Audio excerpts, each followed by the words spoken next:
Yo soy Antonio Ruiz. En nombre de este gran equipo de colaboradores, pues aquí le abrimos la puerta de la información. Y hoy vamos a comenzar directamente, pues saludando a nuestros invitados.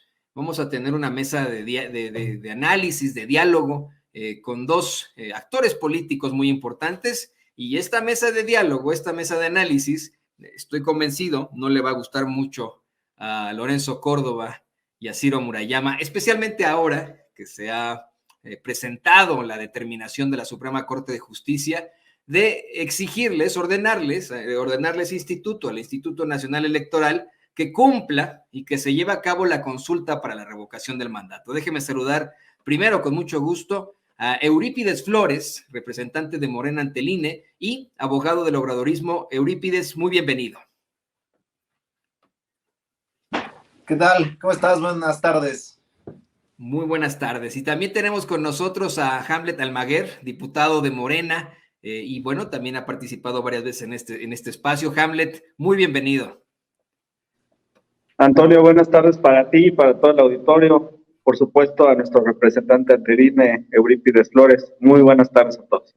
Es un verdadero honor que podamos tener este tipo de mesas de análisis. Se está conectando muchísima gente para poder platicar sobre este hecho. Y bueno, pues comencemos con el representante de Morena ante el INE, quien ha sido pues el objeto de muchos ataques precisamente de los otros representantes de los otros partidos. Y por qué no decirlo, de una situación muy desigual en ese Instituto Nacional Electoral, en el que pues hasta los consejeros, lo han cuestionado y, si me permite decirlo, Eurípides, se han burlado de usted, algunos de ellos, tanto consejeros como representantes, por una labor que usted representa para precisamente salvaguardar la democracia de los mexicanos. No tanto los intereses de un partido, sino, lo hemos visto aquí en los medios de comunicación independientes, salvaguardar esa democracia que todos nos merecemos. Pero antes de cualquier cosa, Eurípides, denos por favor su opinión ante este fallo de la Suprema Corte de Justicia de la Nación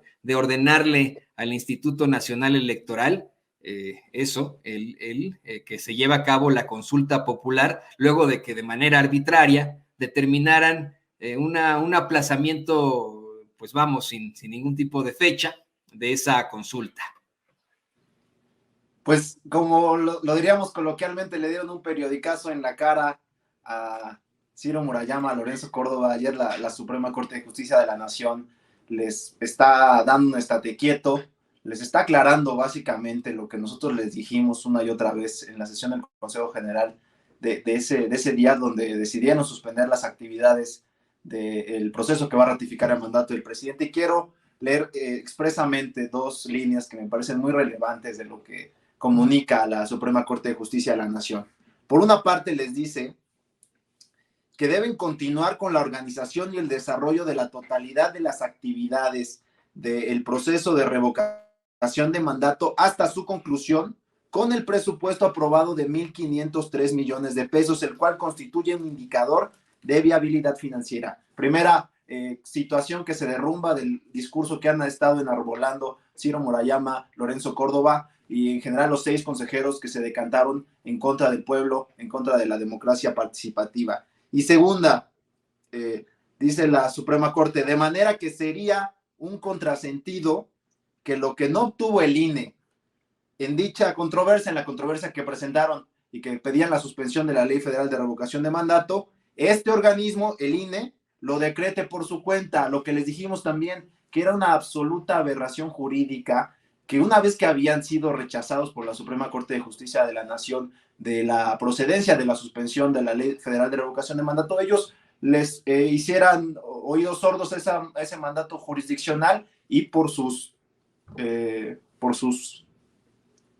razones, mire, se aventaran la volada. Eurípides, este es un espacio muy abierto, usted lo sabe perfectamente. Aquí en Sin Censura hablamos sin pelos en la lengua. Yo, si quiere, lo digo por usted, pero por sus huevos, ¿no? Aquí hable abiertamente. Este es un espacio completamente del pueblo. Consideramos que las groserías son meras construcciones sociales, así que si, usted expláyese, no se preocupe por las groserías. Sí, por sus razones se aventaron esa volada de enfrentar ya a la Constitución de manera abierta, enfrentar a la Suprema Corte de Justicia de la Nación. Entonces, bueno, ya quedó descartada toda su argumentación, todo lo que ellos siempre han venido enarbolando, que son unos expertos jurídicos y que se la saben de todas en temas electorales jurídicos, pues ya quedó totalmente desfasado. Y ayer la Suprema Corte de Justicia de la Nación afortunadamente da entrada a la controversia constitucional que establece la Cámara de Diputados a través de su presidencia, del diputado Sergio Gutiérrez Luna, y otorga la suspensión y le dice al INE que Nanáis, que tiene que organizar el proceso que va a ratificar el mandato del presidente sin poder poner ningún pretexto, ningún obstáculo. Vamos a seguir, yo no descarto, ya vi hace un ratito un tuit de Ciro Murayama, que sigue en esta idea de bloquear, y ya es un desacato absoluto, ya es un desacato abierto a las instituciones. Tanto se quejaban, tanto lloraban, tanto berreaban, se rasgaban las vestiduras con aquella frase histórica de nuestro presidente Andrés Manuel López Obrador, que le dijo que al diablo con sus instituciones, con las instituciones facciosas. Hoy Ciro Murayama, Lorenzo Córdoba están mandando al diablo las instituciones, no de nosotros, sino las instituciones populares y democráticas que se han construido a la llegada de la Cuarta Transformación. Las están mandando al diablo. Y bueno, nosotros vamos a seguirlo denunciando, no vamos a dejarles pasar una, y pues vamos a seguir activando las vías jurídicas. Y desde el punto de vista jurídico, a mí me parece muy relevante que ya la Suprema Corte de Justicia de la Nación, en esta resolución, prácticamente le dice que estaban tratando de desacatar una orden judicial, y eso constituye pues ya un delito, es un elemento más que se suma a nuestro caudal probatorio de que han estado cometiendo ya actos que pueden constituir responsabilidad penal, y vamos a empujar con todo esa responsabilidad para que no quede impune, no quede ese mal precedente en el Consejo General del INE, Antonio.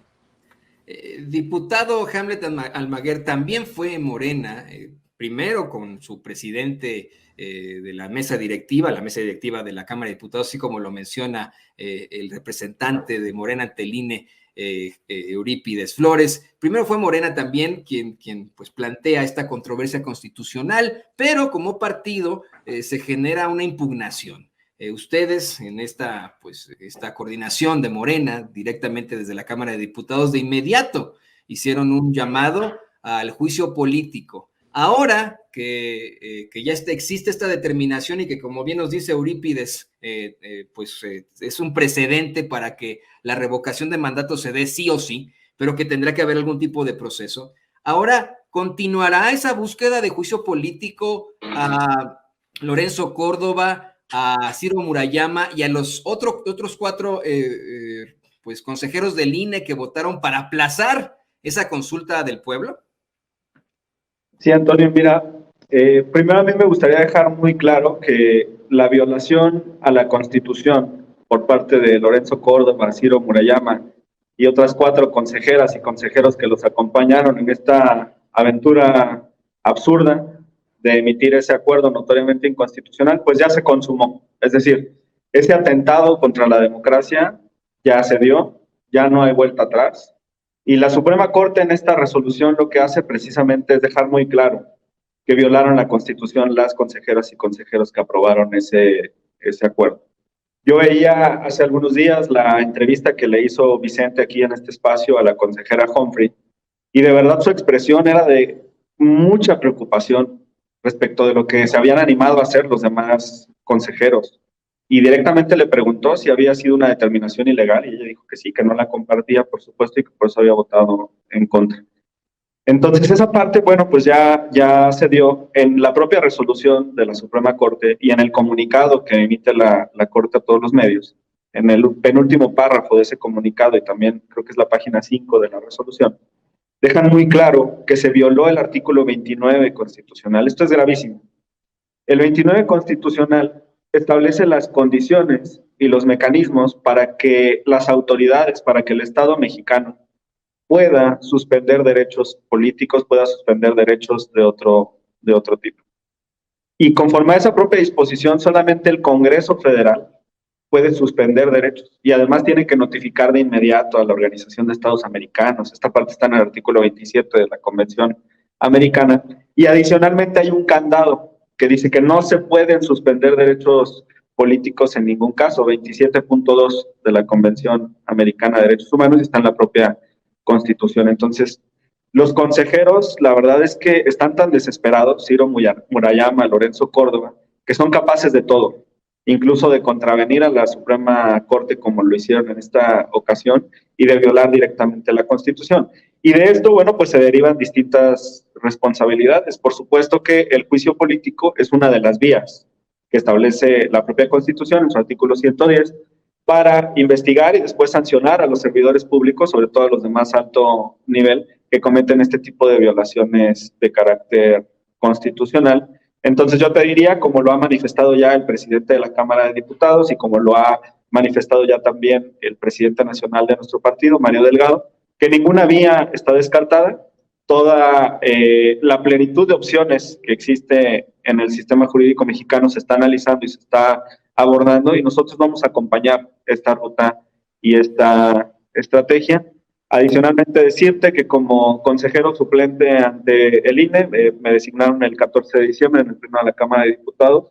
Hoy vamos a enviar una carta al INE para solicitarle el cumplimiento de esta resolución de la Suprema Corte por cuanto hace específicamente a la capacitación de funcionarios públicos que van a estar en las mesas directivas de casilla, los funcionarios de casilla, porque ellos esperan gastar 1.200 millones de pesos en la capacitación presencial y nosotros en ese documento los estamos invitando a que lo hagan de manera virtual precisamente para reducir los costos y esto es congruente con lo que hemos manifestado. Sí les alcanza el dinero, sí les alcanza el presupuesto que les dimos desde la Cámara y lo único que están buscando son excusas y pretextos para no avanzar con la voluntad popular.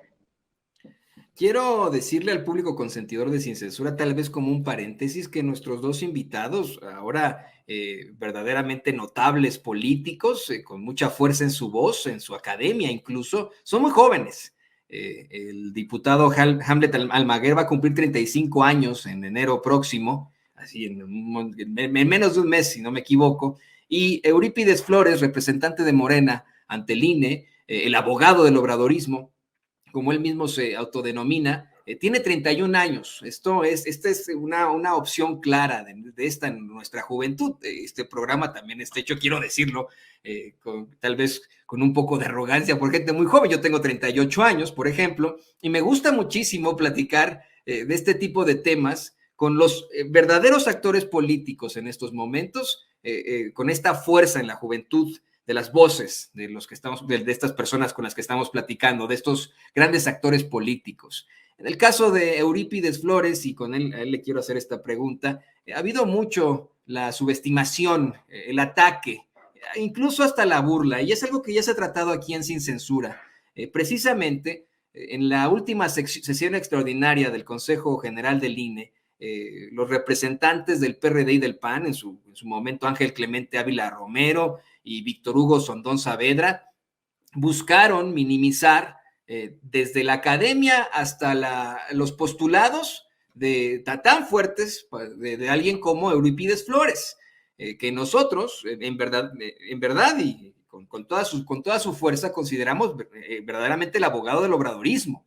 Pero en esa sesión extraordinaria hubo ese momento para atacarle por su juventud, por precisamente esto que él plantea, y porque no utiliza las palabras pedorras domingueras que utilizan el resto de los representantes para tratar de expresarse, porque habla derecho, porque habla sin pelos en la lengua, como aquí en Sin Censura. Yo le quiero preguntar a Eurípides, ¿cuál sería su respuesta ahora, después de ese acalorado debate, el de la semana pasada, después de que llegaran a esa conclusión los consejeros electorales de aplazar la consulta para la revocación del mandato y hoy, bueno, desde anoche, ¿no? Pero hoy que sabemos que la Suprema Corte de Justicia determina que tienen que hacer la consulta, pase lo que pase.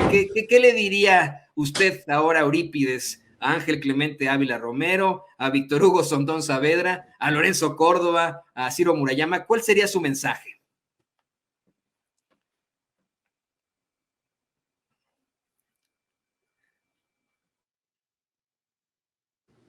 En primer lugar, es verdad, Antonio, la verdad es que les molesta mucho a las personas que integran la mafia del viejo régimen, que personas jóvenes, sin pedigrí, como pasa en otros partidos, estén ocupando espacios estén alzando la voz de la gente. Yo te diría, si hacemos comparaciones con los personajes jóvenes de otros partidos políticos y a comparación con las personas jóvenes que estamos ocupando espacios en Morena, pues nosotros somos gente que viene de abajo, gente que viene del pueblo, nosotros no tenemos pedigrí.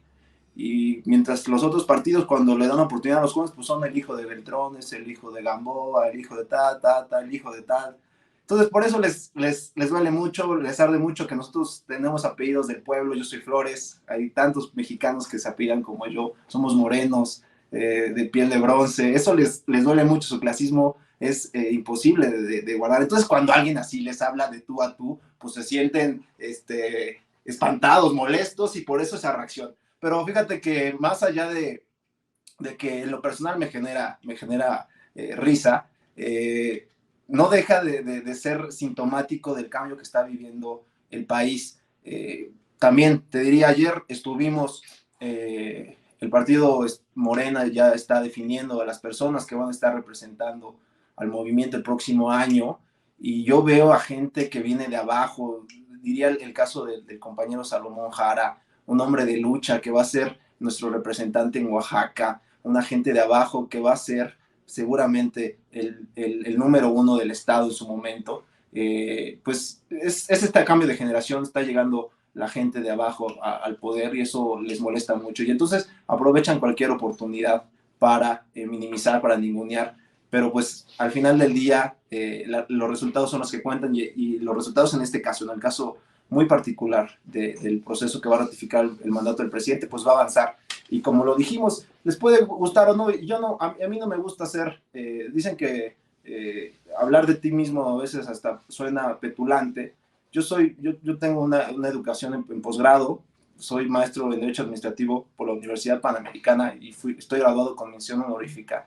Pero pues eso es indiferente, porque si yo lo digo, pero en los hechos no tengo resultados, pues eso y nada es lo mismo. Ellos pueden tener lo que quieran de títulos, de estatus social, pero lo que cuenta son los resultados, y ahorita nosotros estamos dando los resultados que estás viendo, ¿no? Estamos avanzando, y no es solamente por nosotros, sino todo un trabajo de equipo en Morena, en el partido, las representaciones del Poder Legislativo, con Hamlet, por ejemplo, que también es otro joven muy destacado, que está sacando la cara por el movimiento. Entonces, le diría finalmente a los conservadores que esto es apenas el inicio, y vamos a seguir avanzando, y ellos se van a quedar cada vez más chicos, se van a quedar cada vez más en su mundo de rimbombancia, en su mundo de corrección política, y la gente lo que quiere es que ya se hable de frente las cosas claras y que se den resultados a favor del pueblo, y eso es lo que nos estamos comprometiendo nosotros a hacer,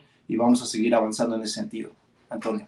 Y qué bueno que lo menciona Eurípides, esto también va para el diputado Hamlet Almaguer. Hace un par de semanas, cuando mi compañero Vicente Serrano estaba ahí en la Cámara de Diputados, y que teníamos, bueno, esta presencia ahí haciendo una serie de cuestionamientos, tanto a los diputados de Morena como a los del PAN y los del PRI, que no les gustó mucho, por cierto, a personajes como Gabriel Cuadri y etcétera. Tuvimos la oportunidad, Hamlet, de platicar con usted, diputado, y con una diputada de Nuevo León, que nos hacía una serie de planteamientos sobre el terrible clasismo que viene precisamente desde ese bloque, del bloque del PRIAN-RD, que muy pronto seguramente será PRIAN-RD-MC. Clasismo y racismo por su color de piel, por su origen, por su ideología hacia la izquierda, hacia el progresismo. ¿Cómo se están enfrentando ustedes, Hamlet, a este tipo de, perdón que lo diga así, aquí somos muy abiertos, este tipo de pendejadas que deberían ser destruidas, borradas de la faz de la tierra, ante comentarios de diputadas del PAN, como esta señora que cree que ustedes son unos hambreados y etcétera, y que los discrimina en tribuna? ¿Cómo se enfrentan a este tipo de cosas, Hamlet? Mira, la verdad, Antonio, es que hemos crecido en la lucha social. Como decía Eurípides, pues tenemos un origen muy claro, somos pueblo legislando, y estamos muy felices, muy contentos de tener esta oportunidad de poder participar en la transformación del país. Ese día que nos visitaba Vicente en la Cámara, yo le decía que de un inicio, bueno, pues teníamos nuestra perspectiva como ciudadanos sobre cómo era la Cámara de Diputados y en efecto, tú ves a los integrantes del PAN o del PRI o del PRD, del PRIAN-RD, que están ahí con nosotros en la Cámara y volteas 20 años atrás y bueno, pues son los mismos apellidos, viven en las mismas colonias, asisten a las mismas escuelas, se divierten en los mismos lugares, son personas idénticas, es la élite que ha tenido el control de este país durante muchos años e incluso siglos. Siguen ahí representados los cacicazgos y demás. Y después volteas con mucha esperanza, con mucha emoción hacia la bancada de nosotros, de Morena y de nuestros aliados, y te das cuenta de cómo está conformada por personas jóvenes, personas que tienen ya la oportunidad de una preparación, pero que siguen siendo, por supuesto, luchadores sociales, que siguen siendo de izquierda. Y en ese tema, bueno, pues estamos muy, muy felices de poder colaborar y de poder participar en esta transformación. En ese aspecto, a nosotros nos gustaría también dejar muy claro que no vamos a permitir este tipo de actitudes discriminatorias. La verdad es que la Constitución está de nuestro lado y la defensa de los derechos nos permite utilizar todas las herramientas jurídicas para poder defenderlos y de esa manera lo vamos a hacer.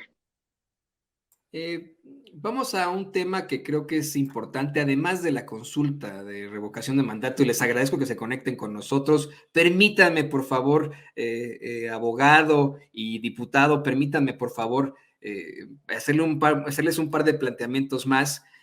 Además de esta consulta para la revocación del mandato, se vienen las elecciones del próximo año, elecciones en las que ya se determinaron a los 6 candidatos de Morena, y que pues no podemos olvidar lo que ocurrió durante este año, lo que ocurrió antes de este 6 de junio, que también hubo elecciones para gobernador, después de unas campañas muy, muy cruentas, difíciles, en las que vimos a un INE muy participativo hacia el lado de los conservadores, y en las que en efecto le quitaron la candidatura a 2 grandes personajes, a Félix Salgado Macedonio en Guerrero y al profe Morón en Michoacán. ¿Qué esperan ahora bueno, y te lo pregunto a Eurípides, qué esperan ahora de la actitud, los planteamientos del INE ante los nuevos y las nuevas candidatos de Morena a esta gubernatura?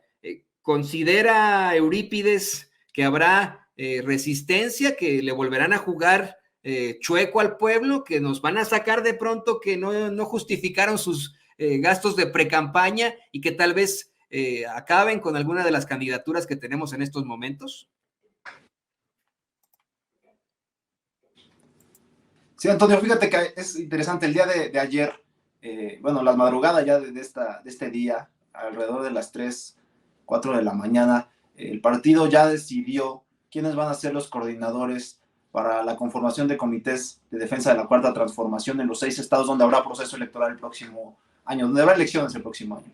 En el caso de Aguascalientes está la compañera Nora Rubalcaba, ya va a ser la coordinadora. En el caso de Durango, la compañera Marina Vitela, una gente extraordinaria, actual presidenta municipal de Gómez Palacio Durango. En el caso de Hidalgo, el senador Julio Menchaca, también otra gente extraordinaria. En el caso de Oaxaca, te comentaba Salomón Jara, un luchador social de muchos años, un fundador del movimiento que conoce muy bien Oaxaca, cada uno de sus más de 500 municipios. En el caso de Quintana Roo, Mara Lezama, una mujer extraordinaria que ha abanderado el movimiento en Cancún. Y en el caso de Tamaulipas, el doctor Américo Villegas, un histórico profesor de ese estado, una gente con honestidad probada, que van a ser quienes van a estar organizando los trabajos del movimiento en esos estados. Y nosotros estamos siendo muy cuidadosos. Nos toca desde la representación y también desde el jurídico del partido cuidar mucho el proceso de estos 6 compañeras y compañeros que estarán representando al movimiento y en este momento estarán en los trabajos organizativos de los comités de la defensa de la Cuarta Transformación. Hemos sido, digamos, hasta cierto punto cuidadosos en extremo por la situación que como bien tú dices, se llevó a cabo este año, donde tiraron a dos grandes candidatos, a 2 gentes extraordinarias, el INE por su cerrazón, por una cuestión también ideológica. La verdad es que más allá del gasto de precampaña, lo que había de fondo era que querían tirar a estos dos grandes candidatos para que no avanzara la transformación en dos estados estratégicos. Pero se la pellizcaron porque aún y con la gran andanada en contra de estos dos compañeros, sobre todo del Toro, no pudieron engañar al pueblo y el pueblo se volcó a votar por Morena. Entonces, yo creo que con esa experiencia será difícil que se quieran aventar otra así, porque ya se dieron cuenta que el pueblo no es tonto. Y si ya se intentan hacer una situación de esta naturaleza, el pueblo va a responder siguiendo votando por Morena, siguiendo avanzando la transformación en esos estados, pero eso no quita que nosotros vamos a seguir siendo muy cuidadosos con todas las etapas del proceso interno primero y luego la precampaña, luego la campaña, para llegar a buen puerto y que no haya ningún obstáculo, ningún pretexto para que traten de bajar a alguno de las compañeras y compañeros que, como tú bien sabes, pues Morena está adelante en todos los estados. Morena contra cualquier otro partido le da la vuelta a las elecciones del próximo año.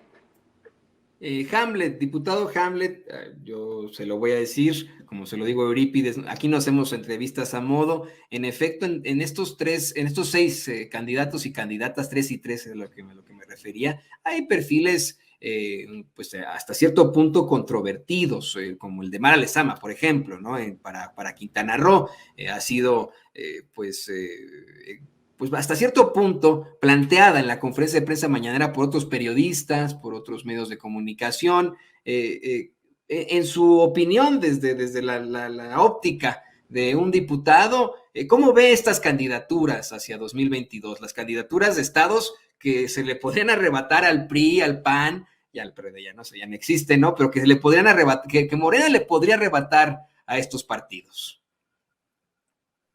Sí, Antonio, mira, pues en este momento tenemos 17 gobernadores de Morena y un gobernador de la coalición del PT con Partido Verde, 2 partidos aliados, 18 gobernadores que están con la Cuarta Transformación.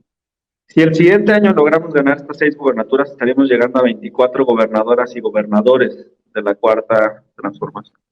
Y esa fuerza territorial de cara al 2024 nos va a permitir que los ciudadanos en todas las latitudes del país conozcan cómo gobierna Morena, cómo hacen los gobiernos de Morena de manera distinta las cosas, cómo gobiernan para el pueblo, cómo apoyan al presidente de la República en sus tareas y en sus proyectos estratégicos. En el caso de Quintana Roo, pues tú sabes, tenemos un proyecto muy importante, el del Tren Maya, que va a dinamizar la economía de la región. Y además en la reciente visita que tuvimos a Salina Cruz, Oaxaca, para ver cómo estaba avanzando el canal interoceánico de Salina Cruz a Coatzacoalcos, también de manera colateral nos mencionaron sobre los avances que hay en el proyecto, por ejemplo, para el aeropuerto en Tulum, ya que ahorita, bueno, pues tienen que llegar la mayor parte de los turistas a Cancún y de ahí trasladarse por tierra. Entonces, Quintana Roo es un estado estratégico para la Cuarta Transformación, lo es todo el sureste del país. Me parece que el método de selección fue transparente.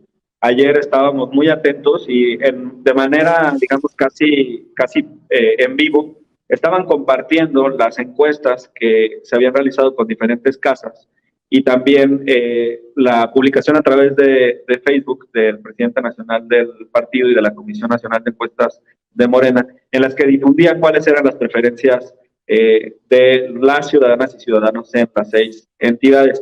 Y algo muy relevante, me parece que se tiene que mencionar, es que teníamos o tenemos en las 6 entidades mujeres y hombres muy competitivos. Al final se tuvo que determinar en cada lugar el género. En el caso de Quintana Roo se opta por Mara Lezama. Yo tengo nada más el gusto de haberla visto en una ocasión en el evento del Zócalo. No he platicado con ella, pero lo que sé es que hizo un buen gobierno en Cancún, en Benito Juárez, así se llama el municipio, y por eso, bueno, pues resultó reelecta recientemente como alcaldesa. Y en términos generales, a todo el movimiento en las 6 entidades del país le deseo muchísimo éxito. Nosotros en Jalisco, como vecinos del estado de Aguascalientes, pues tenemos muchísima esperanza de ganar en Aguascalientes. Y hay elección también dentro de la circunscripción. Durango forma parte de la primera circunscripción y me queda claro que hay condiciones para arrebatarle también ese estado al PAN. lo cual es vital para que continúe la transformación de este país. Les quiero pedir ya para cerrar a nuestros dos invitados que nos abramos un poco más en una situación de color.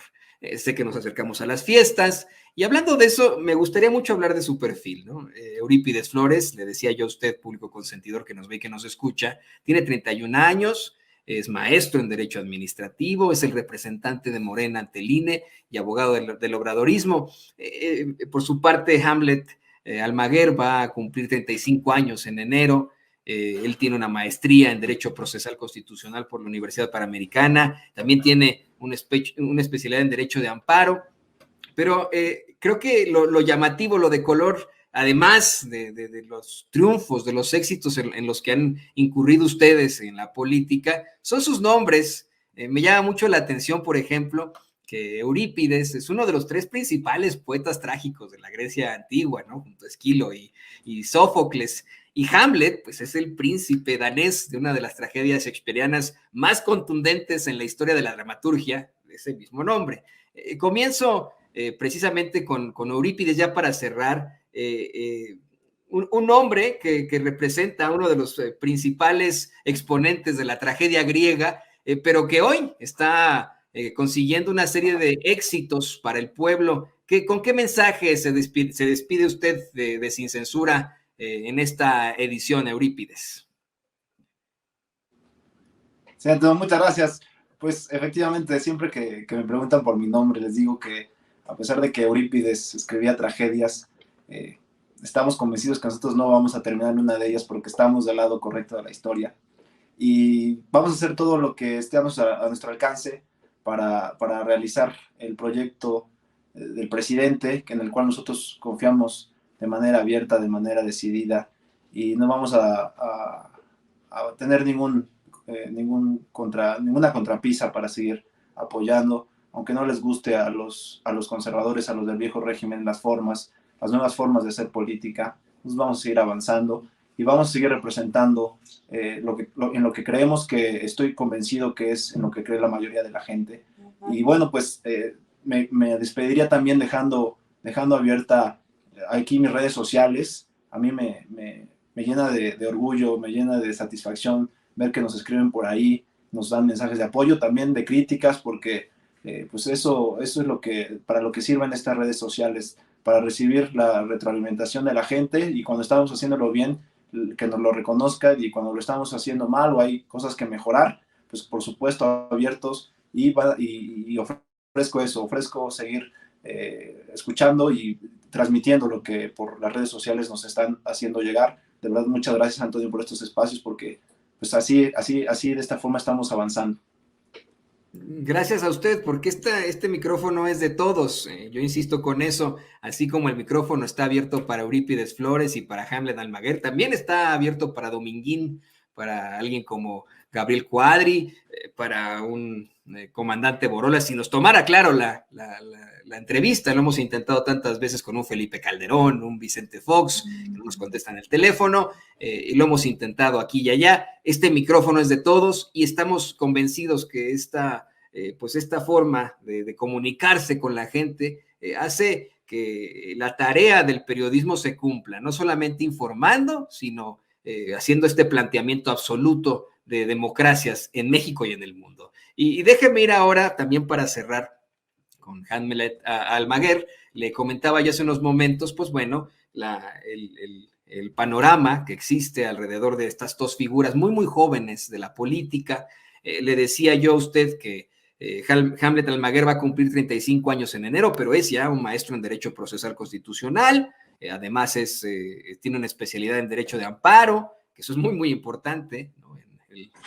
El amparo en estos momentos en México. Y haciendo un poco alusión a su nombre de manera de color, pues su nombre representa al príncipe danés de una de las tragedias shakespearianas, le decía yo, más contundentes de la historia de la dramaturgia, y que, bueno, tiene un desenlace, como le comentaba hace unos momentos, fatal, luego de que precisamente ese príncipe danés buscara exhibir y pues enfrentar una injusticia.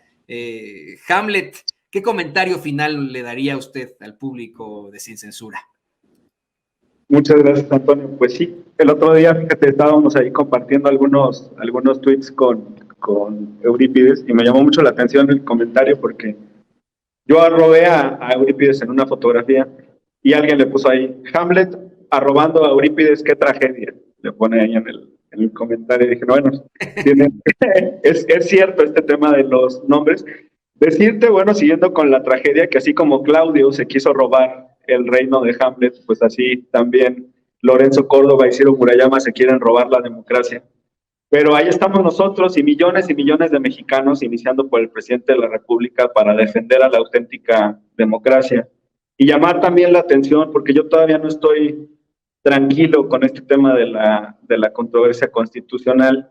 Ellos podrían insistir con un recurso ante la propia Suprema Corte para que el Pleno conociera de esta suspensión.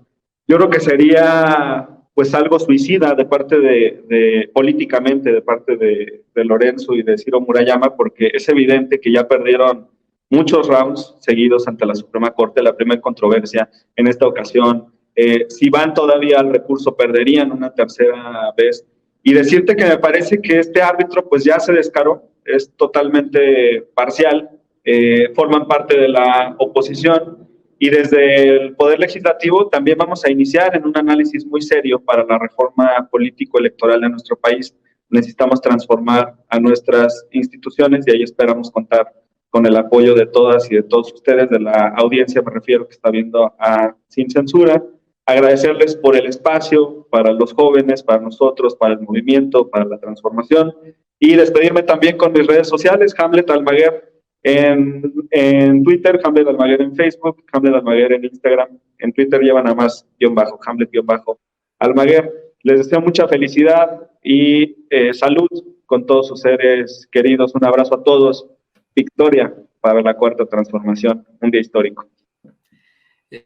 Ahí lo tiene usted, Hamlet Almaguer, diputado de Morena, y Eurípides Flores, representante de Morena ante el INE y abogado del obradorismo. Excelente mesa de, si me permite decirlo, déjeme ser arrogante, de análisis con estos dos grandes invitados aquí en Sin Censura.